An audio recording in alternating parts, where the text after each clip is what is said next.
கர்த்தருடைய பரிசுத்த நாமம் மகிமைப்படுவதாக. மணி 11 நாள் போகுது.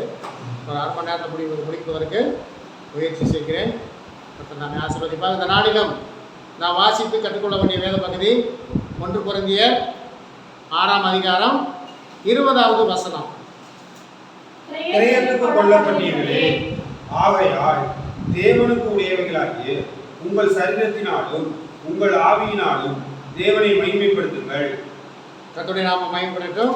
இந்த நாள் நாம் வாசித்திருக்கிற இந்த திருவசனத்தின் மூலம் கர்த்தர் நம்மோடு பேசும்படியாக நம் மத்தியில் வந்திருக்கிற என் மகன் ஜான் பீட்டர் அவர்கள் செபிப்பார்கள்.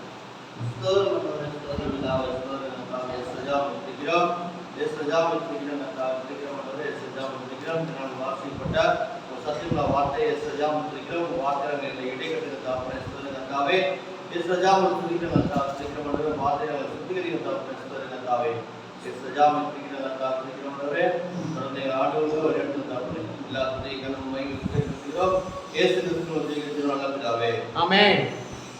நாம் வாசித்த திருவசனம் 1 கொரிந்தியர் 6ஆம் அதிகாரம் 20வது வசனம் இப்படியாக சொல்லுகிறது. கிரயத்துக்கு கொல்லப்பட்டீர்களே, ஆகையால் தேவனுக்கு உடையவர்களாகிய உங்கள் சரீரத்திலும் உங்கள் ஆவியிலும் தேவனை மகிமைப்படுத்துங்கள். கிரயத்துக்கு கொல்லப்பட்டிருக்கீங்க. ஆண்டவராய் இயேசு கிறிஸ்து உங்களையும் என்னையும் கிரயத்துக்கு வாங்கி இருக்கிறாரு. தெரியுமா உங்களுக்கு? எத்தனை பேர் ஞானஸ்நானம் எடுத்திருக்கீங்க? அவங்கள்ட்ட ஞானஸ்நானம் எடுக்கல, எடுத்திருக்கிறாங்க. அந்த ஞானஸ்நானம் செல்லாது. அந்த ஞானஸ்நானம் செல்லாது. அவங்களுக்கு ஒருவேளை புரியாமல் இருக்கலாம். ஞானஸ்நானம் எடுத்திருக்கீங்களா? நீங்கள் உங்கள் 2 கேட்குறேன், எடுத்திருக்கீங்களா? எப்போ தெரியுமா உங்களுக்கு? எப்படி தெரியும்?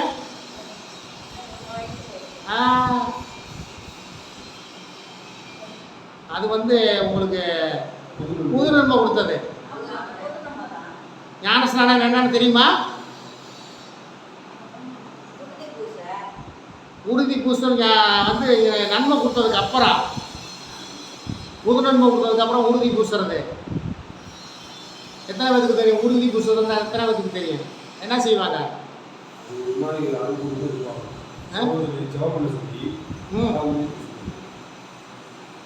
அந்த உறுதி பூசல் எனக்கு என்ன பண்ணுவாருன்னா, பேராயர் வந்திருப்பாரு.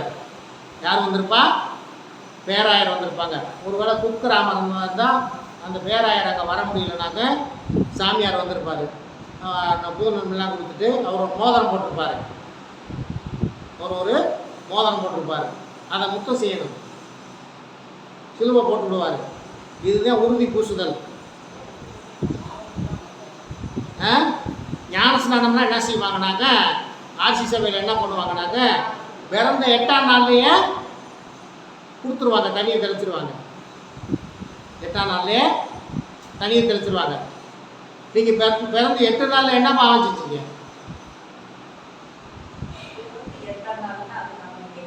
இல்லை, 8ஆம் நாளில் ஞானஸ்நானம் நமக்கு தெரியாது. ஆனால் 8ஆம் நாளில் ஞானஸ்நானம் கொடுத்துருவாங்க. தண்ணியை தெளித்து ஞானஸ்நானம் கொடுத்துருவாங்க. 8ஆம் நாள் 8 நாளில் என்ன பாவம் செஞ்சீங்க? 8 நாளில் என்ன பாவம்? பிறந்ததே பாவம் அப்படின்னு சொல்லி தெரிஞ்சிடறாங்க. ஆமாம், அதனால் அது செல்லாது. ஏன்னா ஞானஸ்நானம் என்ன சொல்றது? ஏன் ஞானஸ்நானம் எடுக்கணும்னா, தன் பாவங்களை அறிக்கை செய்து. அப்போ தன் பாவத்தை அறிக்கை செய்யணும்னா எவ்வளோ நாள் ஆகும்? என்ன வயசு இருக்கணும்? சரி, உங்களுக்கு விகரம் எப்போ வந்துச்சு? விகரம் தெரியும்னு சொல்கிறாங்கல்ல, எத்தனை வயசு இருக்கும்? ஒரு 12-13 வயசாவது ஆகணும். ஆனால் நல்ல விகரம் தெரியணும்னா குறைஞ்சபட்சம் ஒரு 20 வயசாவது ஆகணும். அப்போ தான் தன் பாவத்தை அறிக்கை செய்யணும். நான் பாவியாக இருந்தேன், ஏசப்பா என்னை சந்திச்சாரு, என்னுடைய பாவங்களை மன்னிக்கிறாரு, எனக்கு ஞானஸ்நானம் சபைன்னு சொல்லி ஞானஸ்நானம் எடுக்கணும். சரி, அது வேற உபதேசம் இருக்குது. அதுக்குள்ளே நம்ம போகலை. ஏன்னா அதுக்கு போனால் அது வேற மாதிரி, இங்கே வாசல் வேறமாக மாறி போயிடும். சரி, அந்த ஞானஸ்நானம் என்பது எதுக்கு அடையாளம்னா, நம்முடைய பாவங்களுக்காக இயேசு கிறிஸ்து மரித்தார். பரிசுத்த ரத்தம் இந்த பூமியிலே சிந்தப்பட்டது. அப்ப நம்முடைய பாவம் நிவர்த்தி ஆவதற்கு அந்த பரிசுத்த ரத்தத்தினாலே நம்ம கழுவப்படணும். அவர் சிந்தின பரிசுத்த ரத்தத்தினால கழுவப்படணும். உடனே நம்ம மனசுல ஒரு கேள்வி எழலாம், அவர் 2000 வருஷத்துக்கு முன்னாடி இறந்து போனாரு, ரத்தம் சிந்தினாரு, அவருடைய ரத்தத்துக்கு நான் எங்க போவேன்னு நினைக்க கூடாது, கேள்வி கேட்கக்கூடாது. அவர் மரித்து சிந்தின ரத்தம் இந்த பூமியில் இருக்க தண்ணியிலே கலந்திருக்கிறது. ஆகவே தண்ணினாலே உங்களை முக்கி ஞானஸ்நானம் கொடுக்கணும். அப்படின்னா அப்ப அவர் வந்து நம்மளை என்ன பண்ணியிருக்காரு, அவருடைய விலையேற பெற்ற ரத்தத்தினால நம்மளை விளக்கரையும் கொடுத்து வாங்கியிருக்காரு. அந்த அந்த விளக்கரையத்துக்கு ஏதாவது மதிப்பு இருக்குன்னு நீங்க நினைக்கிறீங்களா? விலையேற பெற்ற ரத்தம், பரிசுத்த ரத்தம். அந்த பரிசுத்த ரத்தத்தினால கழுவப்பட்டு அந்த பரிசுத்த ரத்தத்தை கொண்டு நம்மளை விலைக்கரையும் கொடுத்து நம்மை வாங்கியிருக்கிறார். எத்தனை பேர் விசுவாசிக்கிறீங்க? எத்தனை பேர் நம்புறீங்க?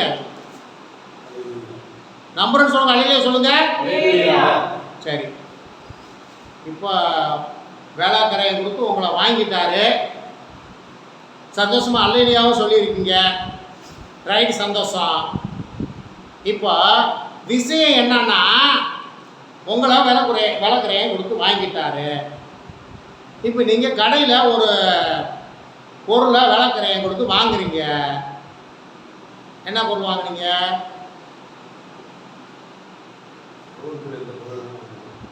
எதுக்கு வாங்கிட்டு வந்தீங்க? நமக்கு பிரயோஜனப்படணும் தான் வாங்கிட்டு வந்தீங்க.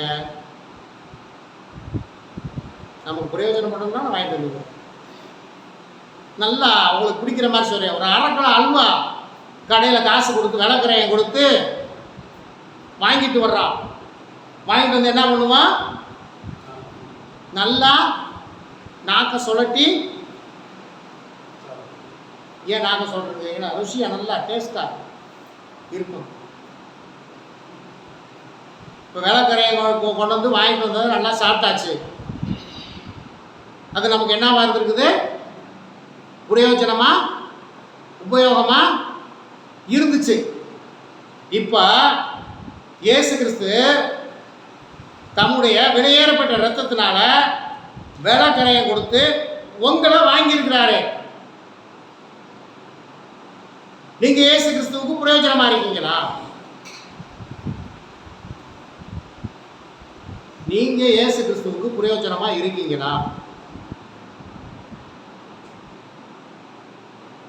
இருக்கிறேன்னு சொல்றவங்க, நான் இந்த விதத்துல இயேசு கிறிஸ்துவுக்கு பிரயோஜனமா இருக்கிறேன் அப்படின்னு சொல்லலாம் விருப்பப்பட்டால். புரியுதா உங்களுக்கு? இயேசு கிறிஸ்து உங்களை விளக்கரையை கொடுத்து வாங்கியிருக்காரு. நம்ம இயேசு கிறிஸ்துவுக்கு பிரயோஜனமா இருக்கிறோமா? இருக்கிறேன்னு சொன்னா என்ன விதத்துல இருந்தேன்? அதெல்லாம் கடமை, நீங்க செய்ய வேண்டியது. வேதம் வாசிப்பது, ஜெபிப்பது, பாடுறது, இல்லை, அது இல்லை. விஷயத்துக்கு வரணும். ஏசப்பா அப்ப என்ன செய்யணும்? அப்ப இயேசு கிறிஸ்து நம்மளை எதுக்கு அழைத்திருக்கிறாரு? அவருக்கு சீசர்கிட்ட முதல் என்ன சொன்னார்? உயிர் தெழுந்து அவரோட தோண்டி என்ன செஞ்சார் சொன்னார் தெரியுமா? நீங்க உலகம் எங்கும் கடந்து சென்று எனக்கு சாட்சியாய் இருங்க சொன்னார்ல. அப்ப நம்ம என்னவா இருக்கணும்? பிரயோஜனமா இருக்கணும்ல. காலத்துல ராஜாமணி ஐயா ஒரு காரியத்தை சொன்னாரு. புது வருஷத்துக்கு கிறிஸ்மஸ் டைம்ல சபையில் அறிவிப்பு கொடுப்பாராம். உங்கள் வீட்டில் உபயோகம் இல்லாத பொருட்கள் எல்லாம் கொண்டு வந்து சபையில் வச்சிங்கன்னா தேவைப்படுறவங்க அதை எடுத்துகிட்டு போய் உபயோகம் பண்ணிக்கிட்டோம் அப்படின்னு சொன்னாங்களாம். அவங்கவுங்க வீட்டில் உபயோகம் இல்லாத பொருட்கள் எல்லாம் கொண்டு வந்து நிறையா வச்சாங்களாம். இந்த பிரசங்கம் பண்ணுறதுக்கு இந்த இடத்துக்கு இங்கிட்டு நிறையா குமிஞ்சிருச்சான். துணியாக இருக்கும், மணியாக இருக்காது, துணியாக இருக்கும். எதை பண்ண மாத்திரம் எதை கொண்டாந்து வச்சுட்டாங்க. ஒரு அம்மா மட்டும் அவங்க வீட்டுக்காரரை கூப்பிட்டு வச்சான். கேட்டாரா, ஒரு பாஸ்டர் கேட்டாரா, என்னம்மா நீ அவரை கூப்பிட்டு வந்திருக்க? இவர் தான் என் வீட்டில் உபயோகம் இல்லாமல் இருக்காரு.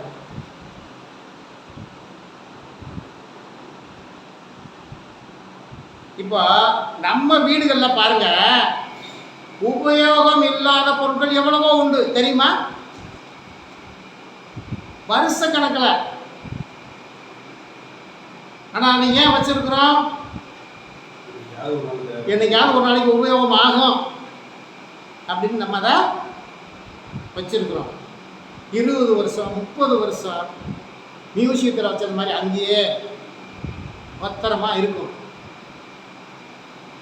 எதுக்கு வச்சிருக்கிறான்? என்னைக்காவது ஒரு நாள் உபயோகப்படும் அப்படிங்கிறதுக்காக நம்ம அதை வச்சிருக்கிறோம். ஆனால் பாருங்க, இப்போ இயேசு கிறிஸ்து நம்மளை உபயோகம் இல்லாத நம்மளை ஏன் வச்சிருக்கிறாரு? என்னைக்காவது ஒரு நாள் உபயோகப்படும். இல்லையா? சொல்லுவோம்.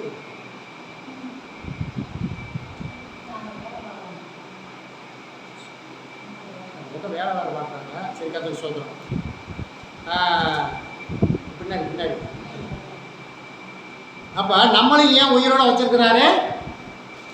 என்னைக்காவது ஒரு நாளைக்கு உபயோகப்படுவோம் அப்படின்னு சொல்லி தான் வச்சிருக்கிறாரு. இப்போ வாங்கிட்டு வந்து அழுவா ஊசி போச்சுன்னா என்ன பண்ணுவான்? அப்போ நம்மளும் ஊசி போகாததுக்கு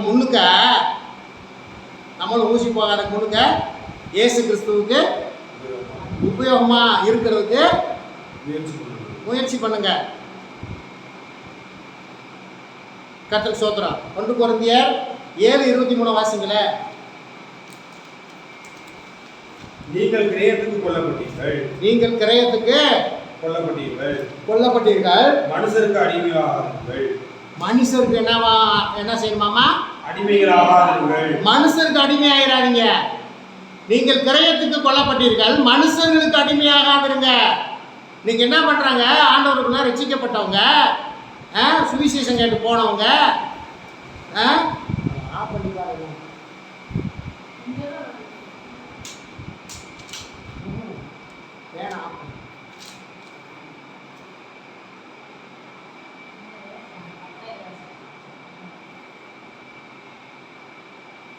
வாப்பா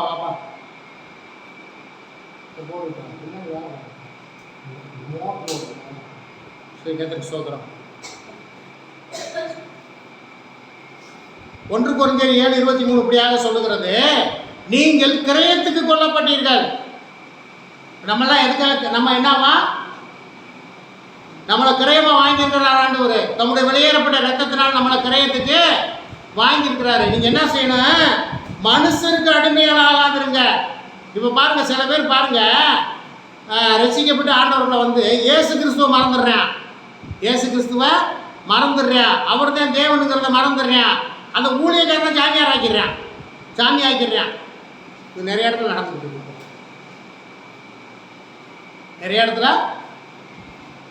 இருக்கு. இயேசு கிறிஸ்துவே வந்தால் கூட இவர் இல்லை, அவர் அங்கே இருக்கிறார். எங்கள் சபையில் பாஸ்டர் இருக்கார், அவர் தான். மனுஷனுக்கு எப்பவுமே அடிமையாகாதீங்க சகோதரரே. அவனவன் தான் அழைக்கப்பட்ட நிலையிலே தேவனுக்கு முன்பாக நிலைத்திருக்கிறான். நம்மளை எல்லாத்தையும் ஒரு அழைப்புல அழைத்திருக்கிறார். நீங்க அழைக்கப்பட்ட அழைப்புல நிலைத்திருங்க. கேளுங்க ஆண்டவர்கிட்ட, ஏசப்பா என்ன அழைப்பு நீங்க என்னை அழைத்திருக்கீங்க கேளுங்க. உங்களுக்கு ஞாபகப்படுத்தார், உன்னை இதுக்காக நான் அழைத்திருக்கிறேன், இந்த விஷயத்திலே உன்னை நான் உபயோகப்படுத்துவேன் என்ற ஆண்டவர் உங்களோடு பேசுவார். கர்த்தருக்கு ஸ்தோத்திரம். நமக்கு டைம் இல்லாதபடினால சீக்கிரமாக நம்ம கடந்து செல்ல இருக்கிறோம். பாருங்க, லூக்கா எழுதின சுவிசேஷம் 13:1 வாசிங்கள.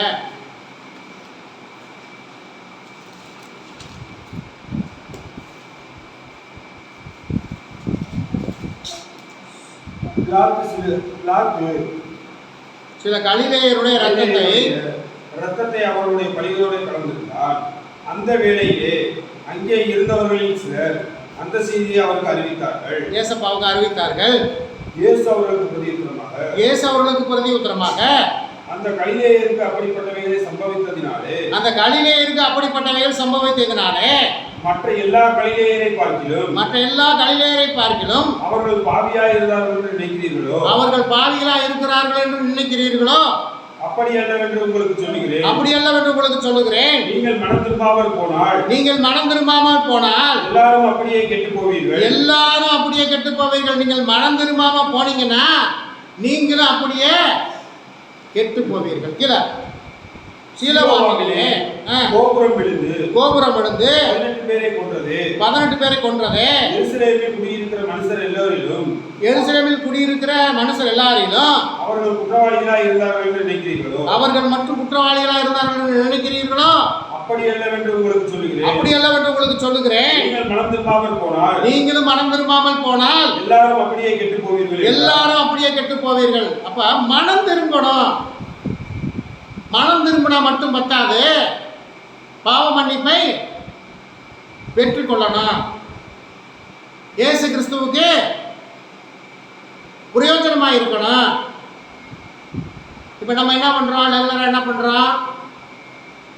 ஞாயிற்றுக்கிழமை ஆராதனைக்கு வர்றோம், ஜெபம் பண்ணுறோம், பாடல் பாடுறோம், சங்கீதம் வாசிக்கிறோம், செய்தி கேட்குறோம், காணிக்க போடுறோம், சாட்சி சொல்கிறோம். அதெல்லாம் சரி. இதெல்லாம் ஒரு கிறிஸ்தவனுக்கு கண்டிப்பாக முதல்ல தேவை. அப்புறம் என்ன செய்யணும்? இதையும் தாண்டி இயேசு கிறிஸ்துவுக்கு நான் எந்த வகையிலே பிரயோஜனமாய் இருக்கிறேன் அப்படிங்கிறத ஒவ்வொருவரும் இப்போ பார்த்தீங்களா, நம்ம ஒரு பொருள் வாங்குகிறோம், நம்ம பிரயோஜனத்துக்கு தானே வாங்குகிறோம். அது என்ன பொருளாக வேணாலும் இருக்கட்டும், நம்ம பிரயோஜனத்துக்கு தானே வாங்குகிறோம், நம்ம உபயோகத்துக்கு தானே வாங்குகிறோம். அப்போ இயேசு கிறிஸ்து நம்மளை விலைக்கரையை கொடுத்து வாங்கியிருக்கிறார்ல, அப்போ நம்ம இயேசு கிறிஸ்துவுக்கு பிரயோஜனப்படணும்ல. வாசிங்க எப்படி அதில் மேலே வாங்க. அப்பொழுது அவர் ஒரு ஊமையை சொன்னார். ஒருவன் தன் திராட்சை தோட்டத்திலே ஒரு அத்தி மரத்தை நட்டிருந்தான். அவன் வந்து அதிலே கனியை தேடின போது ஒன்றும் காணவில்லை.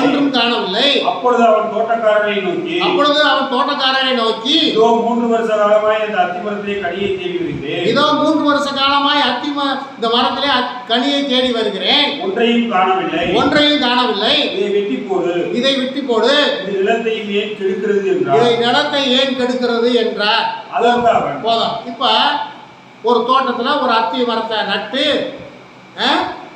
அது கனி கொடுக்குற காலத்தில் அதில் கனி இருக்குமான்னு சொல்லி பார்க்குறதுக்கு வந்தார்.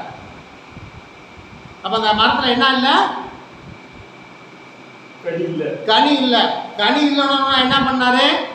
தோட்டக்காரனை கூப்பிட்டு இது கனி கொடுக்காத மரத்தையும் வச்சிருக்க வெட்டி போடுறது, நிலத்தையும் கெடுக்குது. அப்புறம் அதற்கு அவன் இது இந்த வருஷமும் இருக்கட்டும் ஐயா, இது இந்த வருஷம் இருக்கட்டும், நான் இதை சுற்றிலும் கொத்தி எரு போடுவேன். இப்ப என்ன பண்ண விளக்கரையும் கொடுத்து வாங்கிட்டாரு. இப்ப என்ன இல்லை? கனி இல்லை. கனி இல்லைன்னா என்ன பண்ணணும்? இப்ப கொத்தி எரு போடணும். கொத்தி எரு போட்டா என்ன நடக்கும் தெரியுமா?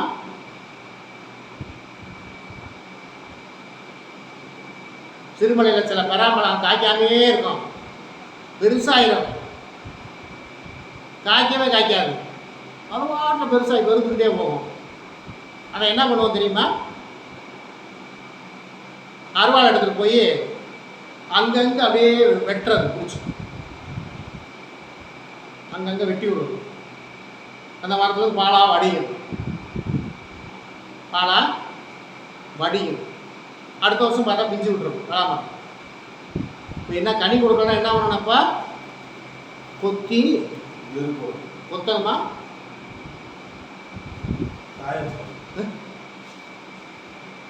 கொத்தணுமா?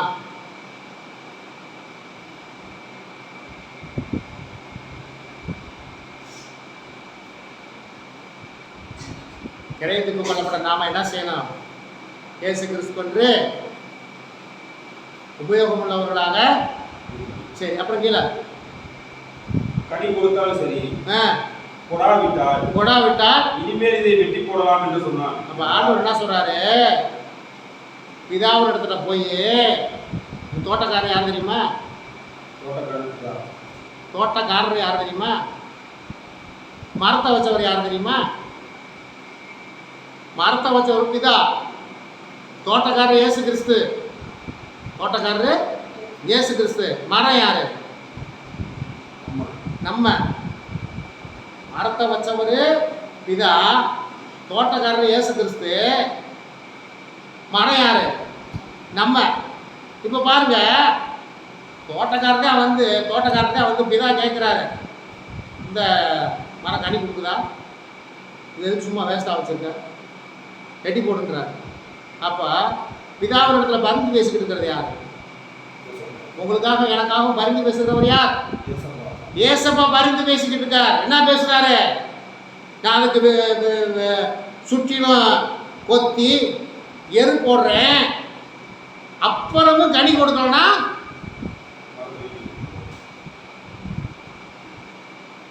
நீங்க இயேசு கிறிஸ்துவுக்கு பிரயோஜனமா இருப்பீங்களா?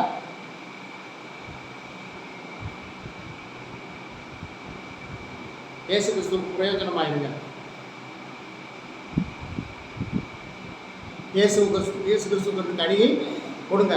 நமக்காக அவர் பிதாவின் இடத்துல பரிந்து பேசிக்கிட்டே இருக்கார். நான் ரட்சிக்கப்பட்டேன், நான் சபைக்கு போகிறேன், காணிக்க கொடுக்குறேன், ஆராதனைக்கு போகிறேன், பாட்டு பாடுறேன், எல்லாம் செய்கிறேன். அதில் நீங்கள் திருப்தி படாதீங்க.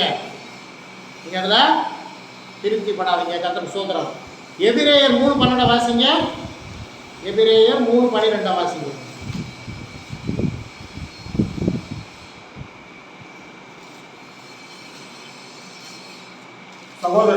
சகோதரரே, ஜீவனுள்ள தேவனை விட்டு விலகுவதற்கு ஏதுவான, ஜீவனுள்ள தேவனுடைய விட்டு சகோதரரே, ஜீவனுள்ள தேவனை விட்டு விலகுவதற்கு ஏதுவான அவிசுவாசம் உள்ள கொல்லாத இருதயம் உங்களில்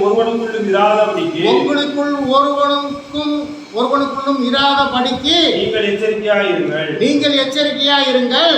உங்களில் ஒருவனாயிலும் பாவத்தின் வஞ்சனையினாலே கடினப்பட்டு போகாதபடிக்கு இன்று எண்ணப்படும் அளவும் நாடோறும் ஒருவருக்கு புத்தி சொல்லுங்கள்.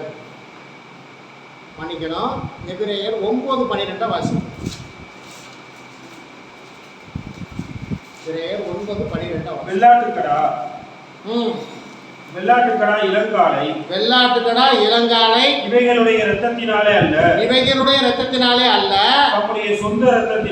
தம்முடைய சொந்த இரத்தத்தினாலும் ஒரே தரம் மகா பரிசுத்த ஸ்தலத்திலே பிரவேசித்து நித்திய மீட்பை நமக்கு உண்டு பண்ணினார். இப்ப பாருங்க, வெள்ளாட்டுக்கடா இளங்காளை அல்ல. நம்ம நினைக்கிறது போல கோயிலில் போய் வெள்ளாட்டுக்கடா இளங்காலை வெற்றி அவருடைய ரத்தம் நம்முடைய பாவத்தை நிவர்த்தி செய்யாது.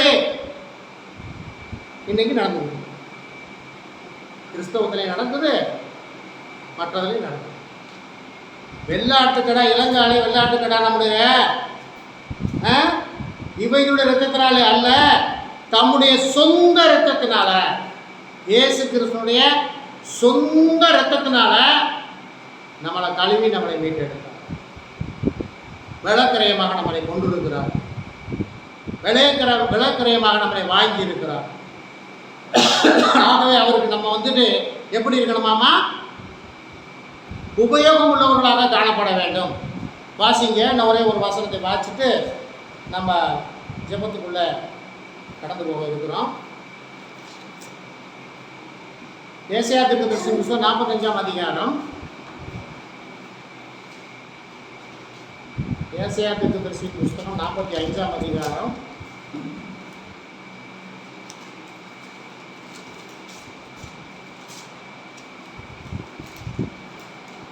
7வது வசனம். ஒளியை படைத்து ஒளியை படைத்து இருளையும் உண்டாக்கினேன். இருளையும் உண்டாக்கினேன். சமாதானத்தை படைத்து சமாதானத்தை படைத்து தீங்கையும் உண்டாக்குகிறவர் நானே. தீங்கையும் உண்டாக்குகிறவர் நானே. கர்த்தராகிய நானே இவைகளை எல்லாம் செய்கிறவர். இப்ப பாருங்க, கர்த்தர் சொல்றாரு, ஒளியையும் படைச்சது நாங்க, இருளையும் உண்டாக்கினது நாங்க, சமாதானத்தை படைத்து தீங்கையும் உண்டாக்குகிறவர் நானே. கர்த்தராகிய நானே இவைகள் எல்லாம் செய்கிறவர். வானங்களே உயர இருந்து சொரியுங்கள், ஆகாய மன்னங்கள் நீதியை பொழிய கடவது, பூமி திறவுண்டு இரட்சிப்பின் கனியை தந்து நீதியும் கூட விளைவதாக கர்த்தராகிய நான் இவைகளை உண்டாக்கினேன். மண்ணோடுகளுக்கு ஓடாயிருந்தும் தன்னை உருவாக்கினவருடைய வழக்காடுகிறவனுக்கு ஐயோ. இப்ப பாருங்க, நம்ம எப்படி இருக்கோமாமா? மண் ஓடுகளுக்கு களிமண்ணா நம்ம இருக்கிறோம், மண் ஓடுகளுக்கு ஒப்பா இருக்கிறோம். நம்ம என்ன செய்யறோம்?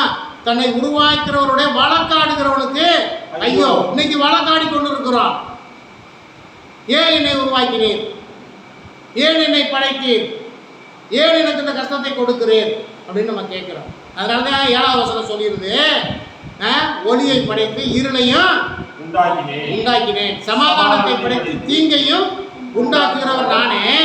கர்த்தராகி நானே இவையெல்லாம் செய்கிறவர். பாருங்க, மண்ணோடுகளுக்கு ஒத்த ஓடாயிருக்கும் தன்னை உருவாக்கினோட வழக்காடுகளுக்கு ஐயோ.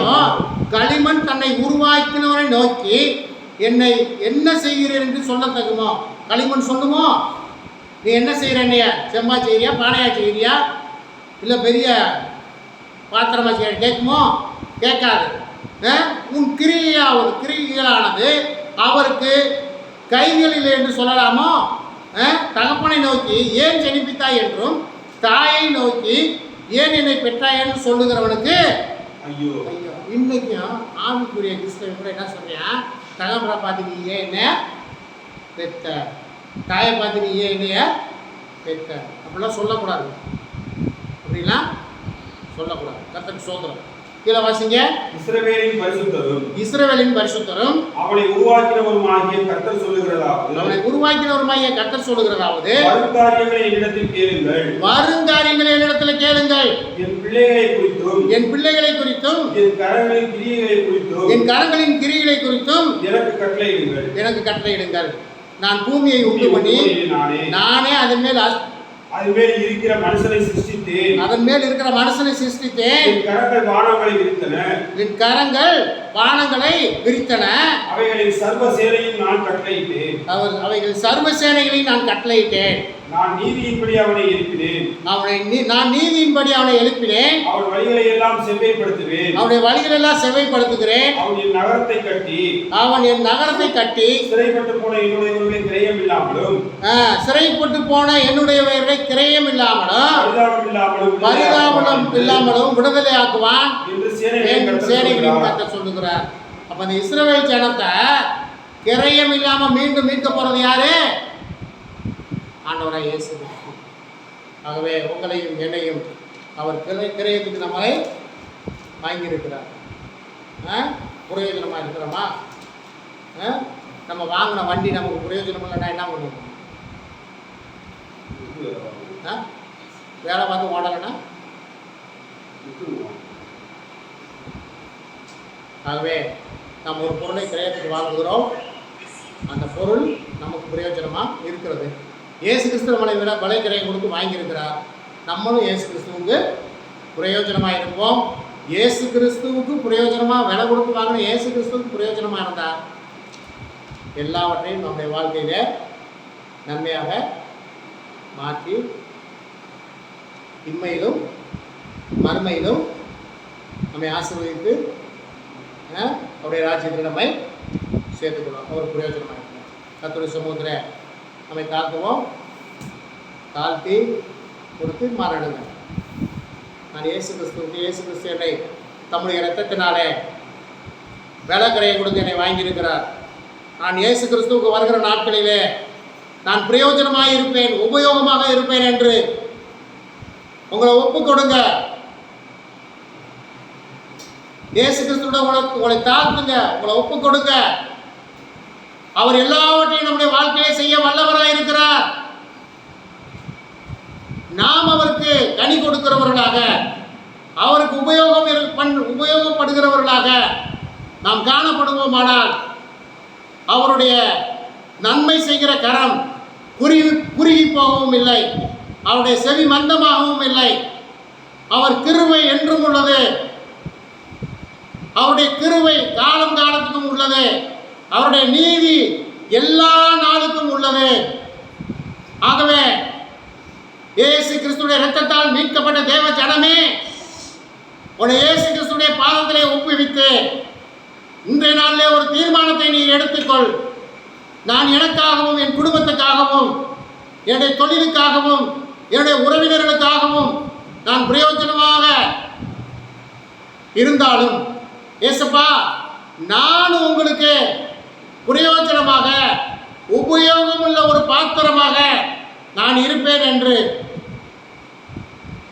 இயேசு கிறிஸ்துவிடத்திலே ஒரு உறுதிமொழியை இந்த நாட்களிலே நீங்கள் எடுங்கள். எங்கள் வீடுகளிலே இருக்கிற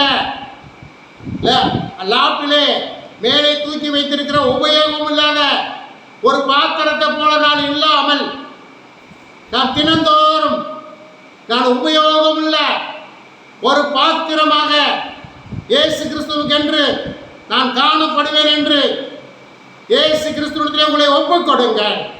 நீங்கள் அப்படி ஒப்பு கொடுத்து இயேசு கிறிஸ்துவுக்கு பிரயோஜனமாய் அந்த அத்தி மரத்தை போல கனி கொடாமல்